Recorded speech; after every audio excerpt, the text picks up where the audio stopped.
دیکھیں، میں 4 شادیوں کے بعد خواتین کو فیور دینے کے لیے کرتا ہوں. اسلام نے مرد کو 4 شادیوں کی اجازت مرد کی عیاشی کے لیے نہیں دی ہے، عورت کے لیے. عورت کے لیے دی ہے. ایک اچھے آدمی پہ ایک عورت کا قبضہ نہ ہو.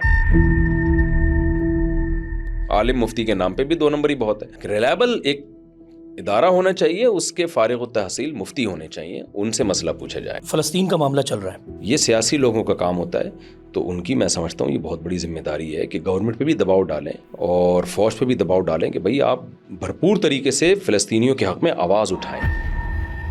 ریاست مدینہ کیا ہے؟ ہم غیر مسلم کنٹریز میں جاتے ہیں، ایسی صفائی دیکھتے ہیں تو دل خون کے آنسو ہوتا ہے. میرے پاس کتنا پیسہ گھر پہ پڑا ہو، میرے پہ قربانی لازم ہے. دیکھیں، اس میں 52.5 تولہ چاندی اپنے تمام ضروری ایکسپنسز نکال کے جو بھی مالدار ہے اس پر قربانی لازم ہے، نابالغ پر نہیں ہے، چاہے کتنا ہی مالدار ہو. وائرل کی ایک وہ چل گئی بلا، جو عامر لیاقت کے ساتھ ہوا تھا، آپ نے اس کی بغیر کپڑوں کی ویڈیو کیسے ڈال دی ہے؟ اس پہ تو میں سمجھتا ہوں کہ پھانسی ہونی چاہیے، اتنا بڑا جرم ہے یہ. میرے موبائلوں سے لوگوں نے نمبر نکالے. ایک خاتون تھی طلاق یافتہ، گھر کی تھا کوئی بندہ، جب دیکھا تو وہ کوئی ریلیٹو تھا جاننے والا. آپ بچپن میں کیسے تھے، کیا مستیاں کرتے تھے؟ جب میں عشاء کے بعد گھر پہنچا ہوں تو پورے کالے کپڑے ہوئے تھے میرے، مٹی سے. رشتے دار آئے تھے، والد صاحب نے سب کے سامنے پھینٹی لگائی میری. یہ والی شرارت سے ہمیں اللہ نے بچا. گھر کا خوف بہت تھا، اس میں یہ تھا کہ اگر یہ کمپلین گھر میں چلی گئی نا تو پھر بہت ہی ہماری عزت خراب ہو جائے گی خاندان میں. اتنی آمدن گھر میں ہو رہی ہے لیکن اپنے بچوں کی اخلاقی تربیت کے لیے اس نے ان کا چینل بند کروایا ہے. بڑے ظرف کی بات ہے. ایسے خاندان، ایسی فیملیز مارکیٹ میں شارٹ ہیں، ٹھیک ہے نا. السلام علیکم سب دیکھنے والوں کو میرا بہت پیار بھرا سلام. آج کے گیسٹ کسی تعارف کے محتاج نہیں ہے، تو ہم ڈائریکٹلی اپنے گیسٹ پہ چلتے ہیں بغیر تمہید باندھے. ہمارے ساتھ موجود ہیں ایک بہت خوبصورت پرسنالٹی، جن سے ہم بہت ایسے سوال پوچھیں گے جو ہمیں لوگوں نے بھیجیں، آپ سب نے بھیجیں، اور جو ہمارے دل میں بھی ہیں. ہمارے ساتھ موجود ہیں مفتی طارق مسعود صاحب. السلام علیکم حضرت. وعلیکم السلام ورحمۃ اللہ. کیسی طبیعت ہے؟ الحمدللہ. آپ کے روٹین سے جو ایک جڑا ہوا سوال سب سے پہلے وہ یہ بنتا ہے حضرت، میں نے آپ کو جتنے پوڈ کاسٹ میں دیکھا، جس جگہ دیکھا، آپ کی یہ مسکراہٹ آپ کا ایک سگنیچر ہے. کیا یہ ہمیشہ ایسی رہتی ہے؟ کوئی غصہ بھی آتا ہے؟ کبھی سٹریس میں ہوتے ہیں؟ دیکھیں، جو بھی گوشت کھاتا ہے نا اس کو غصہ بھی آتا ہے. گوشت جو خوراک ہے وہ ایسے جانوروں کی ہے، ایسے مخلوق کی خوراک ہے جو چیر پھاڑ کرتے ہیں. کیا بات ہے. تو اگر میں ویجیٹیرین ہوتا تو مجھے غصہ نہ آتا.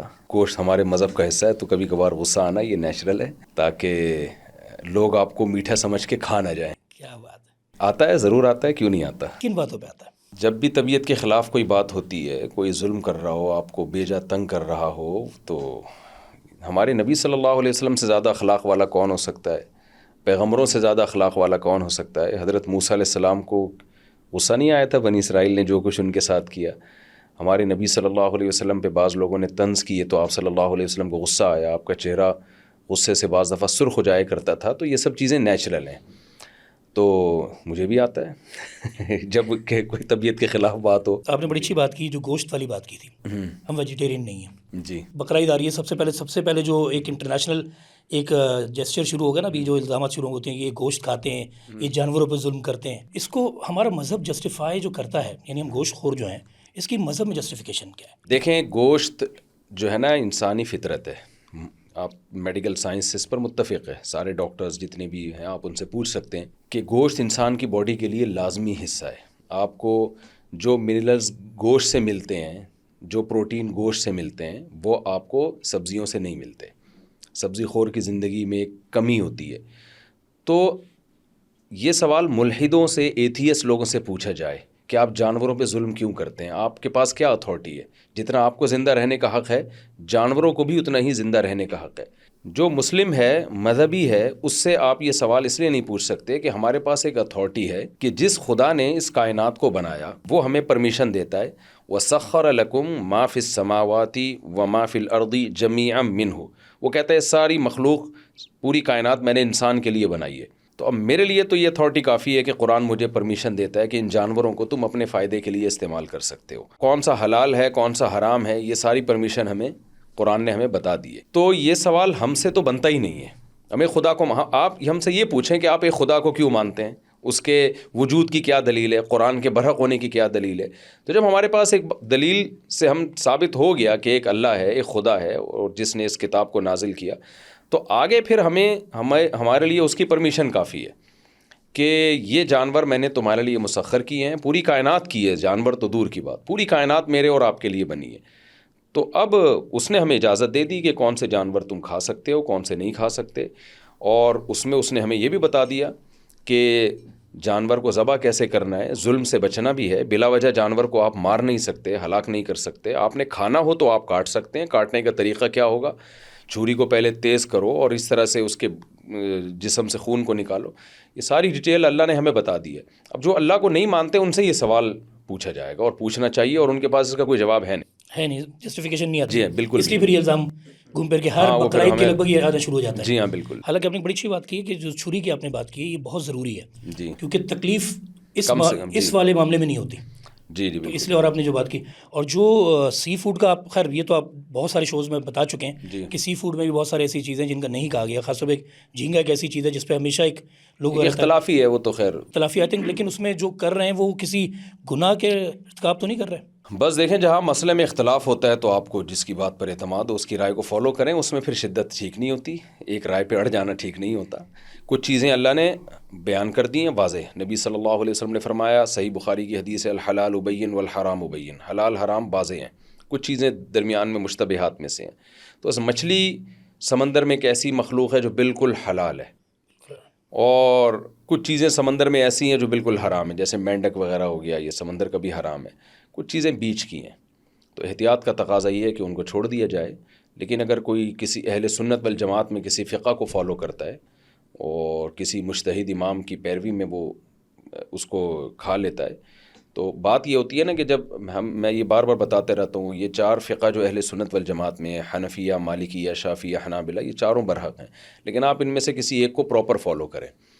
ایسا نہ ہو کہ آپ جھینگا کیکڑا کھانے کے لیے شافی بن جائیں ٹھیک ہے، اور جہاں آپ کو آسانی لگے فقہ حنفی میں وہاں ادھر کنورٹ ہو جائیں، تو یہ ٹھیک نہیں ہے۔ صدیوں سے اسی طرح امت چل رہی ہے کہ بھئی چونکہ دلائل دونوں طرف ہیں، تو جس امام نے جس تحقیق کو فالو کیا ہے تو پھر آپ سب چیزوں میں اسی کو فالو کریں۔ لیکن بہرحال چونکہ اختلافی جہاں اختلاف آئے گا، ائمہ مجتہدین ہی میں اختلاف ہوگا، تو پھر اس میں شدت نہیں کی جائے گی۔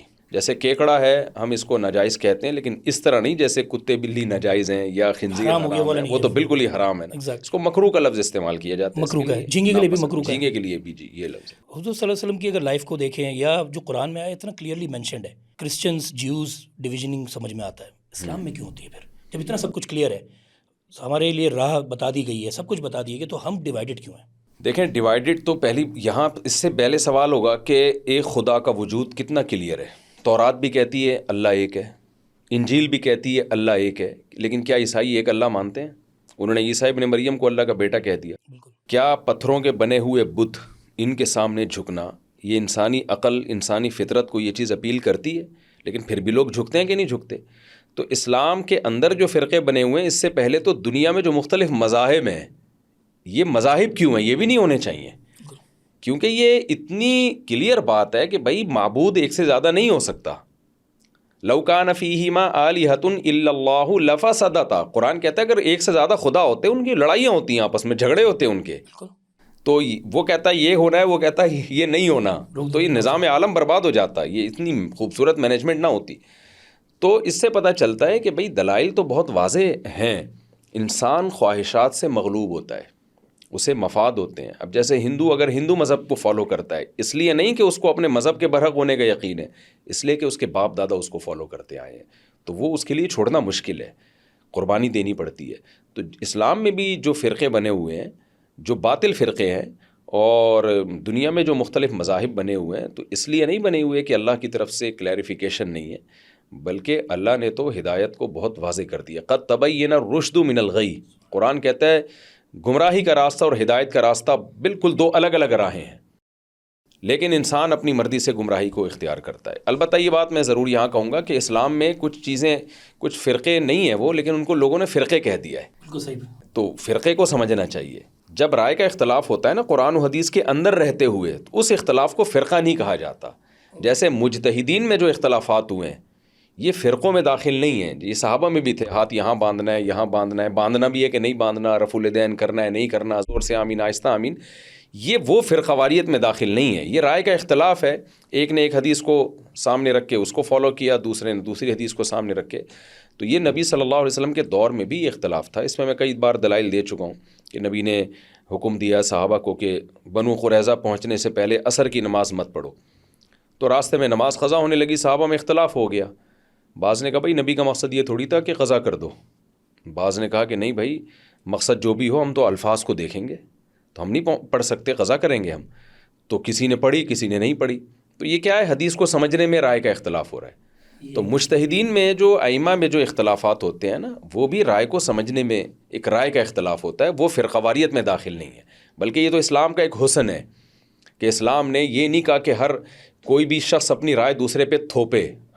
اگر اس کو یہ سمجھ میں آ رہا ہے ایک مجتہد کو کہ اس حدیث کا یہ مطلب ہے تو ٹھیک ہے، آپ اس رائے کو فالو کریں. اگر اگلے کا خیال ہے کہ نہیں میرے رائے میں اس کا یہ مطلب ہے، تو براڈ مائنڈڈ بنانے کی بھی اسلام نے کوشش کی ہے نا، کہ یہ بھی ایک تھا کہ ایسا نہ ہو کہ ایک ہی رائے پہ لوگ اڑ جائیں. اور پھر اس سے اسلام میں ایک فلیکسیبلٹی پیدا ہوگی، لچک پیدا ہوگی کہ زمانے کے حساب سے اس کو ایڈجسٹ بھی کیا جا سکتا ہے. کہ ایک رائے ایک مجتہد کی تھی، تو اب ہم سمجھ رہے ہیں کہ اس زمانے میں وہ سوٹیبل رائے نہیں ہے، اس میں سوسائٹی کے حساب سے ہمیں چینجنگ کرنی پڑے گی، تو پھر اس میں دوسرے امام کے قول پہ فتویٰ دیا جا سکتا ہے. لیکن کچھ مسائل ایسے ہیں جو اجماعی ہیں، تو یہ بھی اسلام نے ہی انتظام کیا بھائی، کچھ مسائل کو اجماعی اور یقینی کر دیا کہ اس میں تبدیلی نہیں ہوگی. 5 نمازوں میں چینجنگ نہیں ہو سکتی، حج میں چینجنگ نہیں ہو سکتی، زنا کبھی بھی لیگل نہیں ہو سکتا، سود کبھی بھی حلال نہیں ہو سکتا، کسی میں بھی نہیں ہو سکتا. کچھ چیزیں اللہ نے رکھ دی ہیں کہ بھائی علماء اگر سمجھتے ہیں بھائی زمانہ چینج ہو گیا ہے تو اس کے حساب سے ہمیں اب اس میں چینجنگ کرنی پڑے گی، تو اس میں ہمارے پاس اختلاف کا ہم فائدہ اٹھا سکتے ہیں. اسی وجہ سے علماء نے کہا کہ اختلاف امتی رحمہ، یعنی اختلاف الامہ رحمہ، کہ نبی صلی اللہ علیہ وسلم کی امت میں جو مسائل میں اختلاف ہوا یہ بھی ایک قسم کی رحمت ہے. تو ہمیں ایک اس میں ہم آسانی کے پہلو کو بھی لے سکتے ہیں. تو ہم علماء سے رجوع کریں، ہمارا کوئی بھی مسئلہ ہو تو ہم ان سے فوری رجوع کریں. اچھا، اس سے علماء سے ہم جنرلی اپنی مسجد میں امام سے مؤذن سے جو مسائل پوچھتے ہیں اس میں کنفیوژنز ہوتی ہیں کچھ، تو آئی تھنک بہتر یہ ہو کہ جو ایسے مسئلے ہوں علماء سے ڈائریکٹلی پوچھا جائے. دیکھیں جو صحیح علماء ہوتے ہیں نا، جو باقاعدہ سرٹیفائڈ ہوں، کسی پراپر ادارے سے فارغ ہوں. پاکستان میں تو کوئی اکاؤنٹیبلٹی ہے ہی نہیں نا گورنمنٹ کی طرف سے، تو یہ تو جو بھی پتھر اٹھائیں مفتی نکلتا ہے یہاں پر. تو جو جس کی فیلڈ نہیں ہے وہ اس میں ایکسپرٹ بنا ہوا ہے. ایگزیکٹلی. آپ میڈیکل سائنس میں دیکھ لیں، ایسے ایسے لوگ گھسے ہوئے ہیں جن کے پاس کوئی کبھی MBBS کی شکل بھی نہیں دیکھی ہوگی، یعنی کورس کی شکل بھی نہیں دیکھی ہوگی، لیکن وہ ڈاکٹر نام کے ساتھ لکھ رہے ہیں. حکیموں میں بہت چورن بک رہا ہے، آپ کو پتہ ہے. ایسے ایسے لوگ، مجھے یاد ہے ایک دفعہ میرا پیٹ میں درد تھا، 8-10 سال پرانی بات ہے، اب تو میں بہت ہوشیار ہو گیا ہوں. تو پیٹ میرا 3-4 دن سے خراب تھا، تو راستے میں کوئی حکیم کا مطب کھلا ہوا تھا، میں وہاں چلا گیا. میں نے کہا شاید کوئی حکیم صاحب ہو، اس میں پیٹ میں سنا ہے دیسی دوائیاں جو ہے زیادہ اثر کرتی ہیں. تو میں نے کہا پیٹ میرا ایسا خراب ہے. انہوں نے کہا کہ چیک ویک کیا گیا، یورک ایسڈ بڑھا ہوا ہے. میں نے کہا پیٹ خراب کا یورک ایسڈ سے کیا تعلق ہے؟ اچھا، اللہ کی قدرت، میں 2-4 دن پہلے یورک ایسڈ میں ٹیسٹ بھی کروا چکا تھا. تو میں نے کہا یورک ایسڈ تو میرا نارمل ہے، یہ رپورٹ دیکھیں آپ. تو کہ اصل میں یہ روزانہ اوپر نیچے ہوتا رہتا ہے پھینکنے پر کوئی پابندی نہیں ہے پاکستان میں. میں نے کہا یار منجن بیچ رہا ہے. تو اتنے آپ کو ہر گلی محلے میں مل جائیں گے. جہاں حکیم 2 نمبر بہت ہیں، ڈاکٹر 2 نمبر بہت ہیں، تو عالم مفتی کے نام پہ بھی 2 نمبر ہی بہت ہے. تو ریلائبل جو ادارے ہیں ہمارے، بڑے بڑے ادارے ہیں، دارالعلوم کرنگی، جامعۃ الرشید ہے، یا بنوری ٹاؤن ہے، یا جامعہ اشرفیہ وغیرہ جیسے، یا کوئی بھی کسی بھی ادارے کا، ہم ایک مسلک نہیں تھوپ رہے کسی کے اوپر. آپ کسی بھی مسلک کے ہیں تو اگر آپ کو ریلائبل ایک ادارہ ہونا چاہیے، اس کے فارغ التحصیل مفتی ہونے چاہیے، ان سے مسئلہ پوچھا جائے گا. سوال یہ ہے کہ میں ایک مسلمان گھر میں پیدا ہوا، جی، بائی چوائس نہیں تھا، پیدا ہوا، لیکن اس کے بعد میں نے اسٹڈی کیا، قرآن شریف پڑھا. میں مانتا ہوں ساری چیزوں کو، اللہ تعالیٰ کو، حدیث کو، سب چیز. میرا نظریہ وہاں سے شروع ہوتا ہے کہ میں پیدا ہوا تھا. جی. اچھا، ساتھ رکھتے ہیں ایک ایسا شخص جو کسی اور ملک میں جو مسلمان نہیں ہے، وہ پیدا ہوا، اس کو اسلام کا نہیں پتہ، اس کی اپروچ نہیں ہے، اس کو اسلام کا کوئی بتانے والا نہیں ہے، لیکن یٹ وہ ایک اچھا انسان ہے، وہ خدمت کر رہا ہے، وہ آرفنیج چلا رہا ہے، فلانا کر رہا ہے، سب کچھ کر رہا ہے، اور اس کو اسلام کا بتانے والا نہیں ہے. اب اس کو نہ بتانے والا، نہ کوئی وہی نازل ہو رہی ہے، نہ کچھ کو پوچھ. تو کیا ہم جو یہ پڑھتے ہیں کہ جی ہمیں جنت ملے گی اور اس کو دوزخ ملے گی، اس نے اتنی اچھائیاں کی اور اچھائیاں کرتے کرتے وہ مر گیا، تو اس پہ ہمارا مذہب آپ کے حساب سے کیا حکم دیتا ہے کہ مجھ جیسے آدمی کو جو گناہ بھی کر رہا ہے اور صرف اسلام گھر میں پیدا ہوا ہے تو میرے لیے سب اچھائیاں ہیں، اور اس کے لیے کیا ہے؟ دیکھیں، یہ تو قرآن کی واضح آیات ہیں، وَمَا كُنَّا مُعَذِّبِينَ حَتَّى نَبْعَثَ رَسُولًا. ہم کسی کو عذاب اس وقت تک نہیں دیتے جب تک رسول نہ بھیجتے. تو رسول بنفس نفیس جائیں یا رسول کی تعلیمات جائیں. اب رسول تو دنیا سے چلے گئے، وہ رسول کی تعلیمات. تو جس شخص تک بھی دعوت نہیں پہنچی نا اسلام کی، پیغمبر صلی اللہ علیہ وسلم کی، اس سے قیامت کے دن سوال نہیں ہوگا اسلام کے بارے میں، کیونکہ یہ تو ایک ظلم ہے. اللہ نے کہا کہ ولا یظلم ربی کا احدا، یظلم ربو کا احدا، تیرا رب کسی پہ ظلم نہیں کرے گا. تو سوال یہ نہیں ہے کہ اسلام کے بارے میں سوال ہوگا یا نہیں ہوگا، وہ تو جب تک دعوت نہیں پہنچ جاتی پراپر طریقے سے اس وقت تک سوال اسلام کے بارے میں نہیں ہوگا. ہاں یہ ایک الگ بات ہے کہ اگر وہ کسی غلط مذہب کو فالو کر رہا تھا، جیسے پتھروں کو پوجتا تھا، وہ پتھروں کی عبادت کرتا تھا، تو یہ ایسی چیز نہیں ہے جس کے لیے کوئی دلیل کی ضرورت ہو اس کے غلط ہونے کے لیے. اس کے بارے میں اس سے سوال ہوگا، اس کے بارے میں لازمی سوال ہوگا کہ تم نے کس بیس پر ان کو معبود بنایا، تمہارے پاس اس کے برحق ہونے کی کیا دلیل تھی. تو اسلام اور نبی صلی اللہ علیہ وسلم کے بارے میں تو نہیں ہوگا، نبوت کے بارے میں تو نہیں ہوگا، لیکن اس کے بارے میں اس سے قیامت کے دن سوال ہوگا. حضرت آتے ہیں ایک ایسی چیز پہ جو آپ سے بہت زیادہ جڑی ہوئی ہے، جو آتے ہوئے سب کے دماغ میں چلتی ہے، وہ گھوم پھر کے آتی ہے چار شادی والی بات. اچھا میں ڈائریکٹلی چار شادی نہیں کر رہا ہوں، یہ بات وہ تو آپ اتنی جسٹیفیکیشن دے چکے ہیں کہ اسی کا میں اٹھا کے کاپی پیسٹ کر دوں تو آ جائے گا. سوال یہ ہے کہ چار شادی میں مجھے سب نے، جتنی خواتینوں نے کہا کہ ہم فین بن جائیں گے مفتی صاحب کے، ہمیں یہ بتائیں کہ ہمارے حقوق کیا ہیں، کیا جتنی فالوئنگ ہے ہم نے میاں کو بھی خوش رکھنا ہے، ہم میاں ناراض نہ ہو ورنہ دوسری کے پاس چلا جائے گا، میاں ناراض نہ ہو، سب ہمارے پہ ڈالا جا رہا ہے. تو ہمارے حقوق کیا ہیں، ہم کس سے ایکسپیکٹ کریں؟ دیکھیں میاں ناراض نہ ہو تو دوسری کے پاس چلا جائے گا، ایسا نہیں ہے. میاں ناراض ہو یا نہ ہو، اس کی آپ کی باری میں آپ ہی کے پاس آنا ہے. اس نے شریعت کا جو آرڈر ہے. بالکل. دیکھیں چار شادیاں تو اسلام نے پرمیشن دی ہے نا، تو پھر اسلام کی پرمیشن کو آپ لے لیں اور جو حقوق اسلام نے عورت کو دی ہیں وہ والے آپ نہ لیں تو وہ تو پھر ایڈجسٹمنٹ نہیں ہوگی نا. بالکل. جب اللہ تعالیٰ نے اجازت دی ہے تو عدل کی شرط تو لگائی ہے. تو عدل میں بنیادی طور پر چند چیزیں ہیں جو میں بتا دیتا ہوں. جس عورت سے بھی آپ نے نکاح کرنا ہے اس کو نان نفقہ دینا ہے. تو نان نفقے میں پراپر رہائش کا انتظام، جو دوسری زوجہ یا پہلی زوجہ سے الگ ہو. شریعت میں اس کی اجازت نہیں ہے کہ آپ دو بیویوں کو ان کی پرمیشن کے بغیر ایک ہی گھر میں رکھیں. یہ اگر وہ خود خوشی راضی ہیں دونوں تو ٹھیک ہے، ادروائز عورت مطالبہ کر سکتی ہے کہ مجھے آپ الگ گھر دیں. وہ ایک بیوی کو دوسری بیوی کے ساتھ نہیں رکھ سکتا. نبی صلی اللہ علیہ وسلم کی 9 بیویاں تھیں تو 9 کے الگ الگ تھے. کسی گھر کا بھی دروازہ دوسرے گھر میں نہیں کھلتا تھا، بالکل سیپریٹ تھے وہ. تو سب سے پہلے ہے کہ ایک مناسب رہائش، جس کو اسٹینڈرڈ کی رہائش کہتے ہیں. مناسب میں ہر زمانہ اور عرف، اور پھر وہ لڑکی کسی اسٹینڈرڈ کی ہے، اس کے ماں باپ کہ ہاں اس کا رہنا کیسے تھا. مثال کے طور پر 3 طرح کے اسٹینڈرڈ فقہا نے بیان کیے. ایک وہ جو بہت مالدار لڑکیوں کا اسٹینڈرڈ ہوتا ہے، ایک جو بہت غریب کا ہوتا ہے، ایک جو درمیانے جس کو متوسط درجہ کہتے ہیں. تو جو بہت مالدار گھرانے کی لڑکیاں ہوتی ہیں ان کے گھر میں نوکر چاکر ہوتے ہیں کام کرنے کے لیے، وہ گھر میں خود کام نہیں کرتی. تو علماء نے یہ مسئلہ صدیوں پہلے جو فقہا نے کتابوں میں بیان کیا ہے کہ قرآن کہتا ہے عاشروہن بالمعروف، تو عرف کے مطابق ان سے معاملہ رکھو معروف طریقے سے. تو ہر لڑکی کا معروف جو ہے اسٹینڈرڈ دوسرے سے مختلف ہے. تو علماء نے بیان کیا کہ اگر آپ کی وائف کا ایسے گھر سے تعلق ہے جس میں لڑکیاں خود کام نہیں کرتی، گھر میں نوکر ہوتے ہیں، تو شوہر پہ یہ بھی لازم ہوگا کہ وہ اس کے لیے نوکر کا انتظام کرے. یعنی نان نفقے میں بھی نوکر بھی نان نفقے میں داخل ہوگا. یعنی نان نفقہ صرف روٹی پانی کو نہیں کہتے، آپ نے اس کا لائف اسٹائل مینٹین کرنا ہے، اس کا لائف اسٹائل مینٹین کرنا ہے. اگر ہاں اس کا لیونگ اسٹینڈرڈ جو تھا تو وہی آپ نے اسٹینڈرڈ مینٹین رکھنا ہے. تو اس میں یہ ہے کہ گھر ہو اور پھر لباس ہو اور خوراک، یہ 3 چیزیں نان نفقہ کہلاتی ہیں. تو یہ اور پھر رات کی برابری. دن میں انسان کو 20 کام ہوتے ہیں، اس گھر میں بچے ہیں، کسی کی طبیعت خراب ہے، کسی کی اسکول چھوڑنا ہے، وہ دن میں برابری نہیں ہوتی، ممکن بھی نہیں ہے. تو رات میں برابری ضروری ہے. تو جتنی راتیں آپ ایک وائف کے ساتھ گزاریں گے اتنی ہی راتیں آپ نے ہر صورت میں دوسری وائف کے ساتھ گزارنی ہے. اچھا بعض صورتوں میں نا عورت کو فائدہ دوسری شادی کی صورت میں زیادہ ہوتا ہے. مثال کے طور پر آپ کی ایک اکلوتی بیوی ہے، تو یہ شریعت میں لازم نہیں ہے کہ ڈیلی آپ رات اس کے پاس گزاریں. اخلاقاً تو ہے لیکن کوئی قانون نہیں ہے. لیکن جب آپ کی 2 ہوتی ہیں تو پھر آپ نے ایک کے ساتھ رات گزاری تو دوسری کے ساتھ گزارنا فرض ہو جائے گا آپ پر. یا تو دونوں کے ساتھ ہی نہ گزارتے، آپ نکل جاتے باہر ٹور پہ ٹھیک ہے نا. ایک کے ساتھ گزارتی ہے تو اسلام یہ کہتا ہے اب دوسری کے ساتھ بھی آپ نے رات گزارنی ہے. ایک کے ساتھ 6 راتیں گزاری ہیں تو اب وہ ڈائری میں آپ کو لکھنا پڑے گا کہ 6 اس کا بھی حق ہے، وہ آپ کے اوپر ایک قرض چڑھ گیا ہے. یہ اتنا امپورٹنٹ ہے یہ نقطہ. تو میرے ساتھ جو معاملہ ہے نا، میں نوٹ کرتا رہتا ہوں، میں گنتا رہتا ہوں، یعنی اتنے ہو گئے وہاں پر، اب اتنے وہاں لگانی ہے. یہ سارا جو ہے نا دماغ میں کھوپڑی میں چلتا رہتا ہے. میں جب سفر پہ جاتا ہوں تو مجھے پتہ ہوتا ہے کہ جب میں سفر سے واپس آؤں گا تو کس زوجہ کی باری سے اسٹارٹ ہوگا. کیا بات ہے. کیونکہ میں یہاں یہ والی باری رات یہاں میں نے گزاری تھی، تو اب ایسا نہیں ہو سکتا کہ میں رات دوبارہ ادھر ہی آ جاؤں گا. وہ جو یعنی نمبر لگے ہوتے ہیں.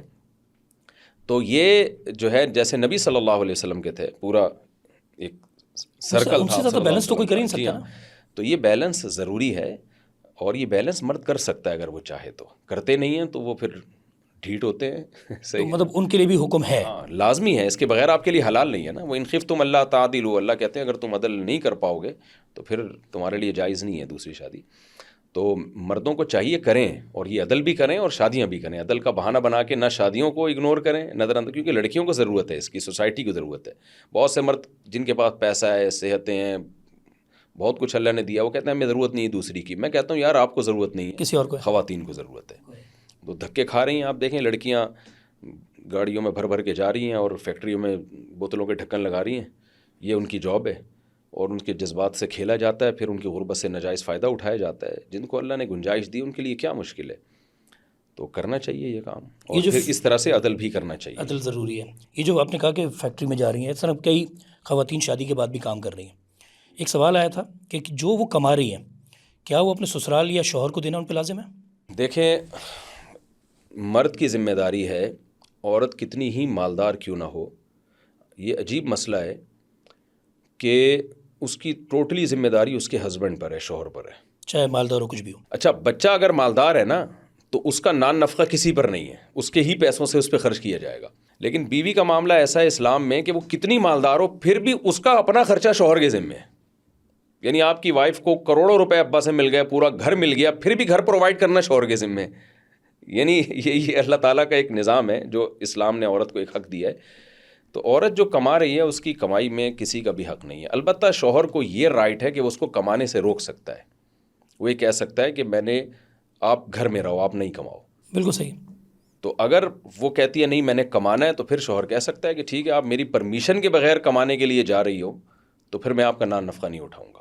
یعنی شوہر کے ذمے نان نفقہ تو ہے، لیکن شوہر کو بھی تو اللہ نے ایک فائدہ دیا ہے نا کہ پھر آپ کی پرمیشن کے بغیر وہ نہیں جا سکتی۔ لیکن پرمیشن سے جا رہی ہے تو پرمیشن سے جا رہی ہے آپ کا نہیں ہے، پھر آپ کا، آپ کو اس پہ کوئی حق نہیں ہے، آپ کے گھر والوں کا بھی نہیں ہے۔ اور یہ ہماری تو ایک غیرت کے بھی خلاف ہے نا بالکل کہ ساس کا خرچہ بہو کیوں اٹھا رہی ہے۔ اور میں آپ کو بتاؤں یہ سارا ہماری سوسائٹی میں 2-3 شادیوں کے رواج نہ ہونے کا نتیجہ ہے، کیونکہ لڑکی کو پتہ ہے کہ میں اگر یہ سب نہیں کروں گی تو مجھے ڈیورس ہو جائے گی، اس سے بھی جاؤں گی میں۔ جب 2-3 شادیوں کا رواج ہوگا سوسائٹی میں تو لڑکیوں کی مانگ اتنی بڑھ جائے گی، سپلائی اینڈ ڈیمانڈ ہے نا بھائی۔ اللہ تعالیٰ، یہ بات خوب اچھی طرح سے سمجھیے، اللہ نے مرد کو 4 شادیوں کی ترغیب دی، لیکن لڑکیوں کا ریشو اتنا نہیں زیادہ ہے کہ ایک کے مقابلے میں 4 لڑکیاں پیدا ہو رہی ہیں، تقریباً برابر ہی ہے نا جی۔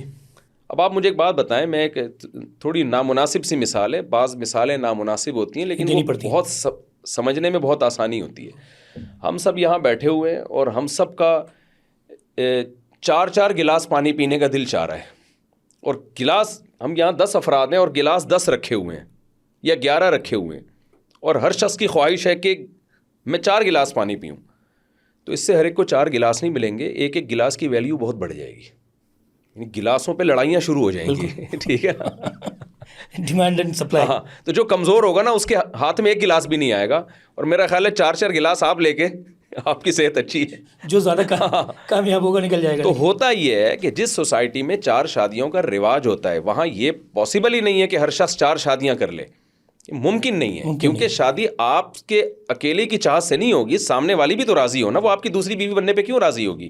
وہ کہے گی جب مجھے کمارا مل رہا ہے تو میں آپ کی سیکنڈ وائف کیوں بنوں؟ ہوگا یہ کہ سپلائی کے مقابلے میں ڈیمانڈ بڑھ جائے گی، تو ڈیمانڈ بڑھنے سے فائدہ یہ ہوگا کسی عورت کو ڈیورس ہوگی یا وہ بیوہ ہوگی تو بہت سارے مرد اس کی طرف نکاح کا پیغام بھیجیں گے، جیسے کہ صحابہ کے دور میں ہوتا تھا۔ قرآن کے الفاظ آپ دیکھو کہ اگر کوئی عورت بیوہ ہو جائے، سورہ بقرہ کی آیات ہیں کہ اگر کوئی عورت بیوہ ہو جائے تو تم فوراً نکاح کا پیغام نہ بھیجو، عدت گزرنے کا انتظار کرو۔ سورہ بقرہ میں اللہ تعالیٰ کہہ رہے ہیں، پھر اللہ کہہ رہے ہیں اللہ کو معلوم ہے کہ تم سے یہ صبر نہیں ہوگا، علم اللہ انکم ستذکروہن ولکن لا تواعدوہن۔ کوئی عورت بیوہ ہوگی، تم عدت گزرنے تک انتظار نہیں کر پاؤ گے، تم پیغام بھیجو گے، تم سے صبر نہیں ہوگا، تو لہذا گول مول پیغام بھیج سکتے ہو۔ یہ بھی ہے۔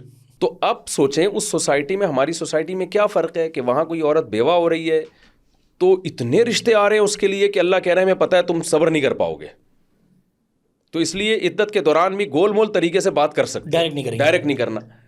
اور ہماری سوسائٹی میں کوئی عورت بیوہ ہو رہی ہے تو وہ یا طلاق ہو رہی ہے تو وہ اخباروں میں اشتہارات دے کہ اس کی شادیاں ہو رہی ہیں, اور ملک 8ویں سے یعنی میٹرک پاس اور 8ویں کے بھگوڑے مل رہے ہیں اس کو, صحیح ہے نا, PhD لڑکیوں کو. تو یہی بات ہے کہ ڈیمانڈ کم ہونے سے جو ویلیو ہے نا وہ کم ہو گئی ہے. تو یہ جو لڑکیاں جو اپنے سسرالوں کو پال رہی ہیں, ان کو پتہ ہے ہم نے ڈیورس لی تو اس سے بھی جائیں گی. اگر سوسائٹی میں 2-3 شادیوں کا رواج ہو گیا تو ان کی طلب سوسائٹی میں اتنی بڑھ جائے گی کہ ان کو پتہ ہے ادھر طلاق لی, ادھر 100 لوگ کھڑے ہوں گے ہم سے نکاح کا پیغام بھیجنے کے لیے, اس سے اچھا ملے گا, اس جیسا نہیں, اس سے اچھا ملے گا ہمیں. تو یہ اسلام کو اگر آپ اسٹڈی کریں نا, اسلام کو صحیح معنی میں سمجھیں تو اسلام کا آلٹرنیٹ کوئی بھی نہیں ہے بھائی, کوئی مذہب نہیں ہے, کوئی نہیں.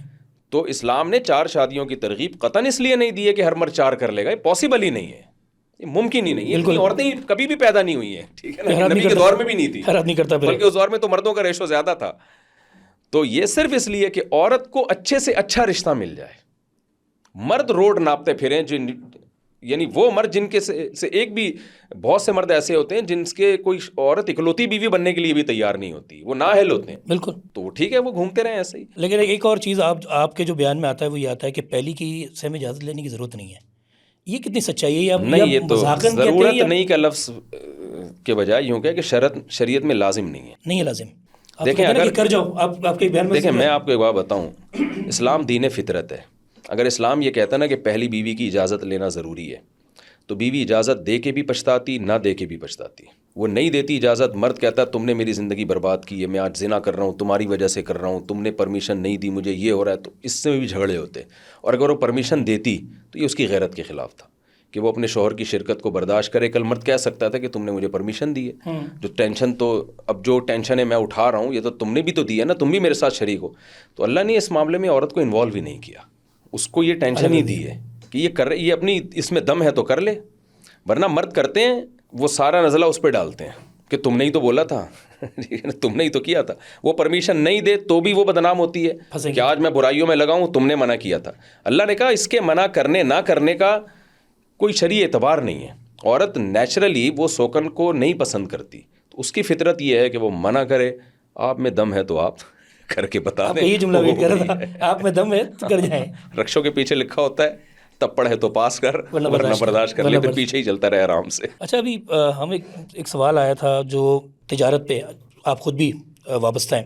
پہلے تو بلکہ آپ سے شروع کرتا ہوں, اس کو میں جوڑ دوں گا اس سے کہ آپ کے جو لائف سٹائل ہے, ہم آپ کو دیکھتے ہیں, آپ کے پاس گاڑی بھی ہے. سب سے پہلے جو مخالفین ہیں وہاں سے یہ آتا ہے کہ یار مولوی کے پاس وہ اچھا نہیں پہن سکتا, اس کا گاڑی کیوں ہے, تو اس کا مطلب کچھ نہ کچھ 2 نمبر کر رہا ہوگا. معذرت کے ساتھ اس طرح لوگ لگاتے ہیں.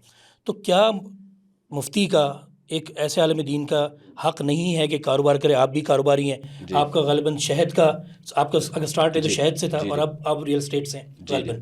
تو آپ اس کو کس طرح بیلنس کرتے ہیں, اس کا کیا جواب دیتے ہیں؟ یہ جو نہیں, اس کا جواب یہی ہے کہ یعنی پیسہ ہر ایک کے لیے جائز ہے. نبی صلی اللہ علیہ وسلم نے فرمایا المؤمن القوی احب الی اللہ من المؤمن الضعیف, طاقتور مومن اللہ کو کمزور سے زیادہ محبوب ہے. تو علماء نے اس میں لکھا ہے کہ اس میں صرف جسمانی طاقت نہیں ہے, اکنومیکلی آپ مضبوط ہو یا علم کی طاقت آپ کے پاس ہو, تو یہ ہر لحاظ سے, کیونکہ جو پاورفل آدمی ہوتا ہے وہ زیادہ کام کر سکتا ہے بنسبت ایک کمزور شخص کے. یہاں ایک سوال ہوتا ہے کہ پھر نبی صلی اللہ علیہ وسلم نے دولت کیوں نہیں رکھی؟ نبی تو گدھے کی سواری کرتے تھے اور پیون زدہ کپڑے پہنتے تھے. اس پہ لوگ انگلیاں اٹھاتے ہیں کہ جب آپ سنت کرتے ہیں صبح و شام, تو پھر نبی صلی اللہ علیہ وسلم والا لائف اسٹائل کیوں نہیں ہے آپ کا؟ اس کا میں بار بار جواب دے چکا ہوں. دیکھیں, نبی صلی اللہ علیہ وسلم کو کچھ احکام ایسے اللہ نے دیے جو نبی کے ساتھ خاص تھے کسی خاص حکمت سے. اس میں امت کو نبی کو فالو کرنے کا حکم نہیں ہے, یہ خوب سمجھ لیں. جیسے نبی نے 9 بیویاں رکھی ہیں, مجھے اور آپ کو اجازت نہیں ہے 9 رکھنے کی, یہ حکم تھا نبی کے ساتھ خاص. نبی صلی اللہ علیہ وسلم 24 گھنٹے کے روزے رکھتے تھے, ہمیں اجازت نہیں ہے 24 گھنٹے کا روزہ رکھنے, ہمیں غروب آفتاب ہوتے ہی روزہ کھولنے کی اجازت ہے. 24 گھنٹے کا روزہ ہمیں رکھنے کی اجازت نہیں ہے, آپ صلی اللہ علیہ وسلم نے منع کیا. اسی طرح نبی صلی اللہ علیہ وسلم کو بغیر مہر کے بھی نکاح کی اجازت تھی, ہم بغیر مہر کے نکاح نہیں کر سکتے.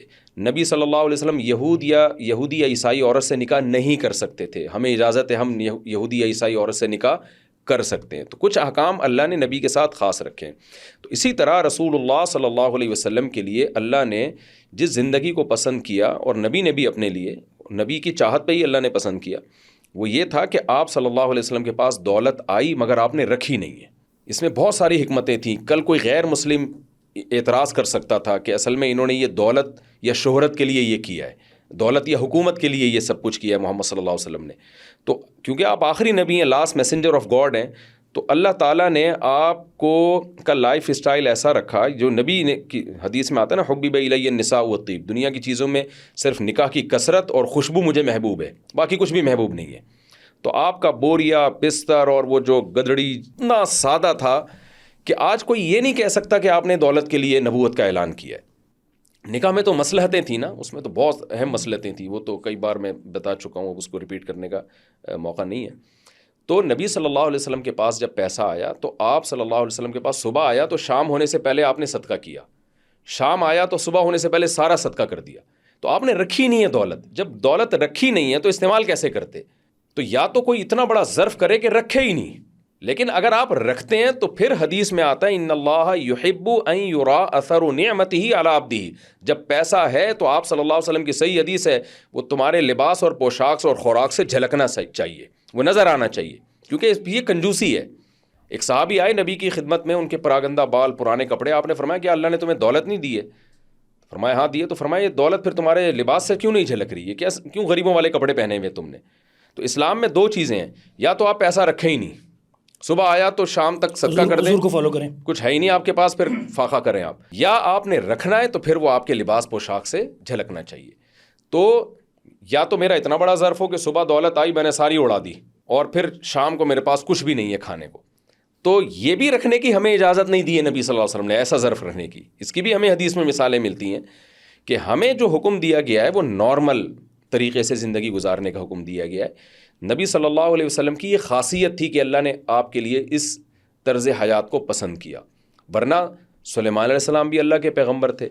اگر دولت رکھنے پر پابندی ہوتی تو سلیمان علیہ السلام پر بھی پابندی ہوتی. وہاں تو اتنا لگژری لائف اسٹائل تھا سلیمان علیہ السلام کا, وہ بھی اللہ کے محبوب پیغمبر تھے. قرآن ان کی بھی تعریفیں کرتا ہے کہ ان کا عالی شان تخت تھا, ہیرے جواہرات سے جڑا ہوا ان کا وہ تھا, تاج تھا, بالکل, اور بہت ہی لگژری. وہ ملکہ سبا کو جب بلایا ہے اور اپنا محل دکھایا ہے تو ملکہ سبا وہ سمجھی کہ یہ جو فرش ہے نا یہ شاید تالاب ہے پانی کا. تو انہوں نے کہا یہ تالاب نہیں ہے, یہ شیشے کا فرش ہے. یعنی اتنا سلیمان علیہ السلام نے اپنا جو محل بنایا تھا نا وہ اتنا خوبصورت محل تھا کہ وہ لگ رہا تھا کوئی سوئمنگ پول ہے, یعنی پانی کی لہریں ایسے چل رہی تھیں, حالانکہ وہ شیشے تھے. تو کیا ضرورت تھی, وہ بھی ایک جھونپڑا سا رکھ لیتے.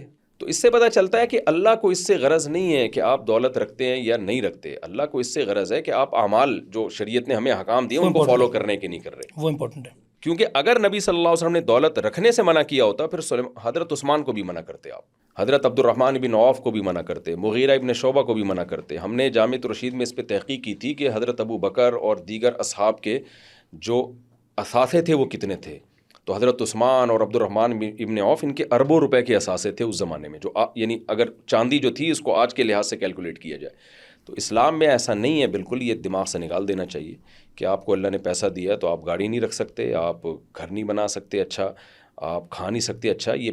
یہ بالکل ایک ایسی چیز ہے جو اسلام کے کھاتے میں زبردستی ڈالی جا رہی ہے. بلکہ نبی نے فرمایا لا رہبانیت فی الاسلام, اسلام میں رہبانیت نہیں ہے جو عیسائیوں میں تھی, جنگلوں میں نکل جاؤ. اور پھر بھی اگر کسی کی سمجھ میں نہ آئے نا تو کچھ دلائل الزامی ہوتے ہیں.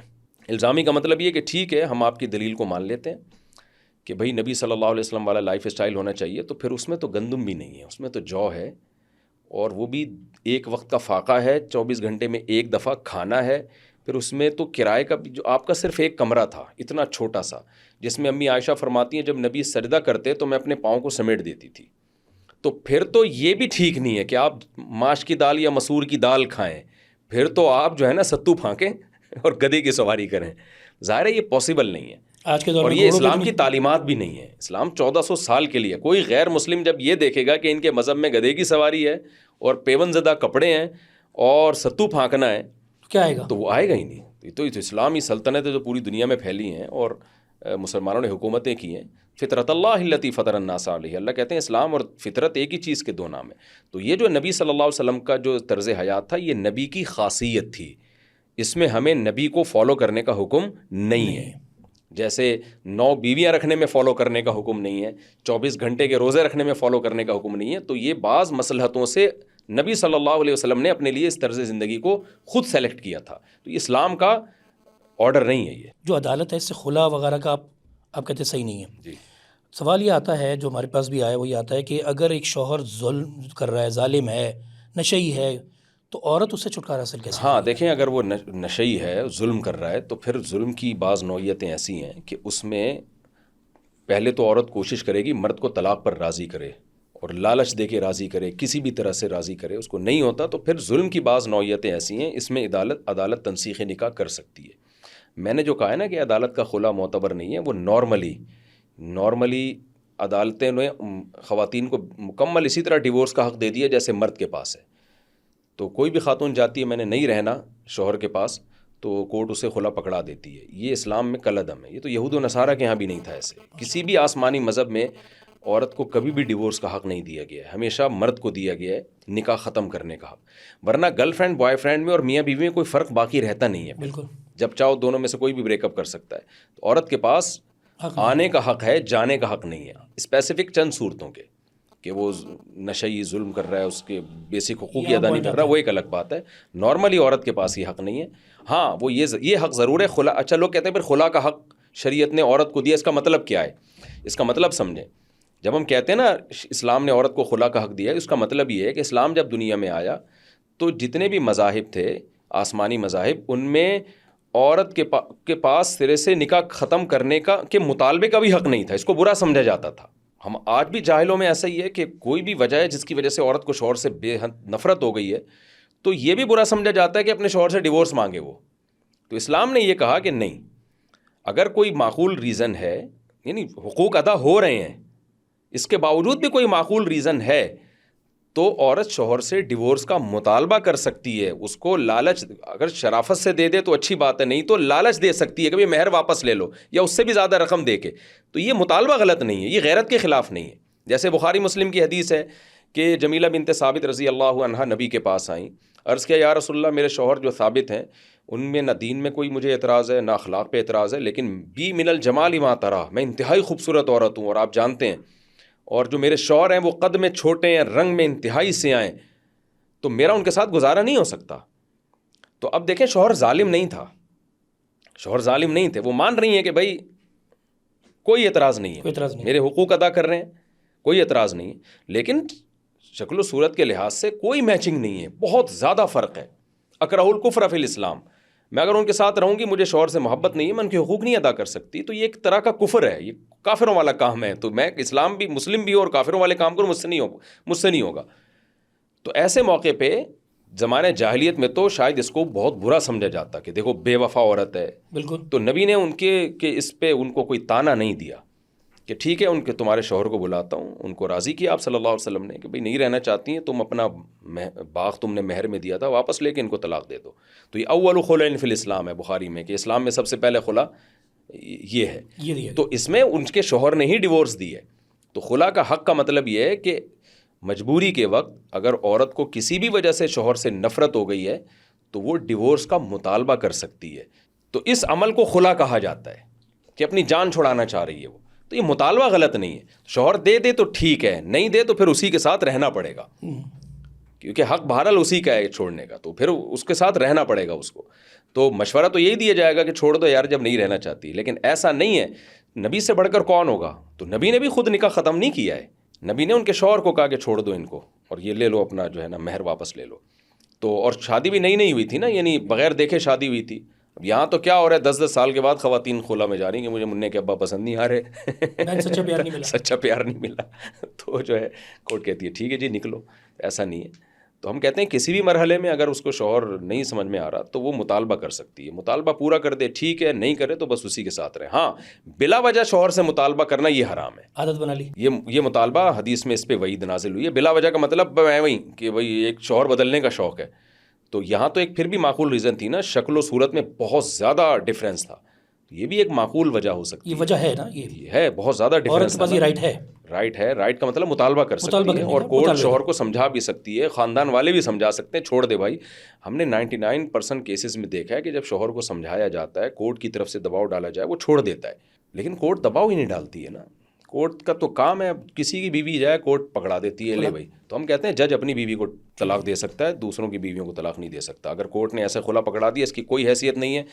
خاتون اگر اس بیس پہ آ کے شادی کرے گی وہ زنا ہوگا، حرام ہوگا، ناجائز ہوگا، اس کو اجازت نہیں ہے اس کی. امپورٹنٹ پوائنٹ ہے. اور مہر جیسے آپ نے ذکر کیا، جو مہر لوگ معاف کراتے ہیں یا مہر نہیں دے پاتے، اور عورت کا انتقال ہو گیا، وہ مہر کس کے پاس جائے گا؟ اگر مہر نہیں دیا اور انتقال ہو گیا تو بیوی کے وارثوں کے پاس جائے گا. وہ کون ہے؟ اولاد کی صورت میں 25% ہوتا ہے، اگر اولاد نہ ہو تو آدھا ہوتا ہے. تو اس مہر میں سے 25% شوہر رکھ لے، باقی اپنی بیوی کے بیٹے اور بیٹیوں کو اور ان کی بیوی کے جو والدین ہیں ان کا اس وراثت میں حصہ ہے، ان کو ڈیوائڈ ان کو دیا جائے گا. اچھا حضرت، تھوڑا سا ٹاپک دوسری طرف لے کے جاتے ہیں. یہ ہماری یہاں قربانی جو ہے وہ یہ ہے کہ 10 لاکھ کا میں نے جانور لانا ہے. 10 لاکھ میں 4 جانور بھی آ سکتے ہیں، میں نے سب سے بڑا لانا ہے. اور جو مہنگائی ہو گئی ہے، مڈل کلاس کی پہنچ سے دور ہوتی جا رہی ہے، افورڈ نہیں ہو سکتی. اب وہ جو بچے ہیں وہ بھی دیکھ رہے ہیں کہ یار برابر میں 10 لاکھ کا جانور آ رہا ہے، 20 لاکھ کا آ رہا ہے. ہمارے یہاں یہ صرف میں نے دیکھا ہے میجورٹی کراچی میں ہے، یہ پاکستان میں بھی پورے میں نہیں ہے، اور دنیا بھر میں تو ہے ہی نہیں. قربانی فار دا سیک آف قربانی کی جاتی ہے، ہمارے یہاں فار دا سیک آف دکھاوا ہے. آپ اس کے لیے کیا کہتے ہیں؟ کیونکہ آپ کے اتنے فالوورز ہیں، تو آپ اس پہ کیا کہتے ہیں؟ دیکھیں، اس میں نا ہر شخص کی حالت، مالی حالت دوسرے سے مختلف ہے. ارب پتی آدمی کے لیے 10 لاکھ کا جانور ایسے ہے جیسے غریب کے لیے 10 روپے. ٹرو. تو اس کو یہ کہنا کہ ایک دکھلاوا کر رہا ہے، یہ میرا خیال ہے زیادتی ہوگی. ٹھیک ہے نا. ہم ایک اصول اور ضابطہ تو بیان کر سکتے ہیں کہ دکھلاوے کے لیے قربانی جائز نہیں ہے، لیکن کون دکھلاوا کر رہا ہے کون نہیں کر رہا، یہ دل کی حالت ہے. ایک غریب آدمی اگر 10 لاکھ کا جانور لاتا ہے تو اس کو تو میں یہ کہہ سکتا ہوں کہ دکھلاوا کر رہے. تمہاری اوقات کیا ہے، تمہارے پاس کھانے کو نہیں ہے اور تم ایک ہی دن میں 10 لاکھ کا جانور لے آتے ہو. تو اس کو تو شاید میں یہ کہوں، یہ ایک درمیانے متوسط درجے کا آدمی 10 لاکھ کا جانور لا رہا کرتے ہے، ہیں. اس کو تو ہم یہ کہیں گے کہ یار تمہاری اوقات ہے نہیں اور تم کل لوگوں سے قرضے مانگتے پھرو گے. تو یہ تو پھر اسراف میں داخل ہو جائے گا. اسراف کا مطلب یعنی اپنی اوقات سے زیادہ. لیکن ایک کروڑ پتی آدمی، زرداری صاحب اگر 10 لاکھ کا جانور لا رہے ہیں ٹھیک ہے، تو پھر اس کو کہنا دکھلاوا تو جو ہے یہ زیادتی ہو جائے گی. تو دکھلاوا دل کی بات ہے، اور اس میں جو ایک درمیانے درجے کے متوسط آمدن والے لوگ ہیں ان کو 10-10 لاکھ کے جانور نہیں لینے چاہیے. بلکہ جو غریب لوگ ہیں ان کو بھی اتنا مہنگا، اول تو غریب پہ قربانی ہے ہی نہیں، لیکن اگر وہ قربانی کر رہا ہے تو بھائی نارمل ایک جانور لے آؤ آپ. بلکہ فقہا نے تو یہاں تک بیان کیا ہے کہ جو غریب لوگ ہیں اگر وہ قربانی کرتے ہیں اور ان کے خاندان بڑا ہے تو ان کو تو یہ چاہیے کہ ایسا جانور لیں جس میں گوشت زیادہ ہو. ٹھیک ہے نا. اور پھر وہ 1/3 صدقہ بھی بے شک نہ کریں. اچھا. کیونکہ ہو سکتا ہے ان کے غریب بچوں کو، رشتہ داروں کو سارا سال گوشت کھانے کو نہ ملتا ہو، تو اپنے ہی فیملی میں رکھیں وہ، تاکہ پہلے اپنے بچوں کا حق ہے، یوز کر سکتے ہیں وہ پہلے اپنے بچوں کا حق ہے. ٹھیک ہے. بعض دفعہ غریب آدمی جانور لے کر آتا ہے، 1/3 صدقہ کر دیتا ہے، وہ بچے کہتے ہیں ابا ہمیں سال میں آج گوشت کھانے کو ملا تھا، فریز کر دیتے، کھاتے رہیں وہ. تو اپنے بچوں کو پہلے اس میں ترجیح دینی چاہیے. ہاں جو مالدار لوگ ہیں جو وہ تو پورا بانٹ دیتے ہیں. جی ہاں، پورا بانٹنا بھی ٹھیک نہیں ہے. اچھا یہ بڑا کلیئر کریں، یہ کہتے ہیں نا بھائی میرے پاس جو اللہ نے دیا مجھے نہیں رکھنا، میں پورا بانٹ دیا. یہ غلط ہے، بالکل غلط ہے، 100% غلط ہے. بعض لوگ قربانی کا پورا گوشت بانٹ دیتے ہیں. یہ غلط اس لیے ہے کہ دیکھیں بقرعید کے دنوں میں نا روزہ رکھنا حرام ہے. کیوں حرام ہے؟ اللہ کی طرف سے ضیافت ہے، اللہ نے کی طرف سے یہ میزبانی ہے. تو آپ یہ نہ دیکھیں کہ میں پورے سال گوشت کھاتا ہوں. یہ ایسے ہی آپ کے والد نے بڑی محبت سے آپ کے لیے یا والدہ نے آپ کے لیے کچھ پکایا. والدہ آپ کی غریب ہیں، آپ کروڑ پتی ہو، امیر ہو، والدہ نے دسترخوان لگایا آپ کے لیے، پرانے زمانے کی وہ انڈیا کی کڑی اور کھنڈیاں پکا دیں. آپ نے کہا میں تو روز پیزا برگر کھاتا ہوں، میں یہ پکوڑا کیوں کھاؤں؟ تو آپ کی ماں کو غصہ آئے گا کہ بیٹا یہ تکبر ہے، یہ جو ہے نا اپنی یہ کہیں اور جا کے دکھانا. تو میں نے جو تمہارے لیے بنایا اس میں دو نوالے تمہیں لینے پڑیں گے. تو اللہ تعالیٰ کی طرف سے جب یہ ضیافت ہے تو آپ کتنے ہی کروڑ پتی ہیں، آپ پورے سال گوشت کھاتے ہیں، اللہ کو بھی پتہ ہے، تو آج اللہ کے کہنے پہ کھا لیں. تو یہ پورا گوشت نہیں صدقہ کرنا چاہیے، کچھ اپنے لیے رکھنا چاہیے. ہمارے نبی صلی اللہ علیہ وسلم تو بقرعید کو جب تک قربانی کا گوشت آنا جاتا تھا اس وقت تک کچھ کھاتے نہیں تھے. بھئی اللہ کی طرف سے ضیافت ہے تو ہم اللہ کے سامنے عاجزی ظاہر کرنی ہے کہ اللہ ہم تو آپ کی دعوت کے محتاج ہیں. اب ہم روزہ بھی نہیں رکھیں گے، چاہے پورے سال روزہ رکھنے کا معمول ہو، اور ہم کچھ کھائیں گے بھی نہیں، ہم تو اس سے ہی ابتدا کریں گے. تو اللہ کے سامنے نا اپنی تواضع کو ظاہر کرنا چاہیے، اس کو جو ہے نا رغبت کے ساتھ کھائیں. بھائی ویسے تو پورے سال کھاتے رہتے ہیں، آج ہمیں کون کھلا رہا ہے؟ آج اللہ کھلا رہا ہے. تو اللہ نے وہ ایام تشریق کے روزے حرام کر دیے کہ تاکہ ایسا نہ ہو تم روزہ رکھ لو اور گوشت نہ کھا سکو. اسی وجہ سے تو مالداروں کو چاہیے ٹھیک ہے صدقہ بھی کریں لیکن خود بھی کھائیں، اس میں سے رج کے کھائیں. رج کے کھائیں. جی. اور گوشت تو ایسی چیز ہے جو اس میں کاربوہائیڈریٹ نہیں ہوتا, آپ کو موٹاپا نہیں بڑھائے گی وہ. اللہ سے الحمدللہ بہت پیٹ بھر کے پراٹھے کھائیں. رج کے کھانے سے نقصان ہوگا, اور پیٹ بھر کے کھانے سے, اور جو ہے مٹھائیاں کھانے سے نقصان. اسلام کی تہواروں میں مٹھائیاں نہیں ہیں, اسلام کے تہواروں میں گوشت ہے تاکہ موٹاپا نہ ہو. ایگزیکٹ. تو آپ دیکھیں کہ یعنی گوشت سے تو بہت فائدہ ہوتا ہے صحت کو, اور یہ تو بہت فریش میٹ ہوتا ہے, فریش گوشت ہوتا ہے, اور اللہ کی طرف سے ضیافت ہے. ہاں جو دل ول کے پیشنٹ ہیں وہ ذرا ڈاکٹر کے مشورے سے کھائیں.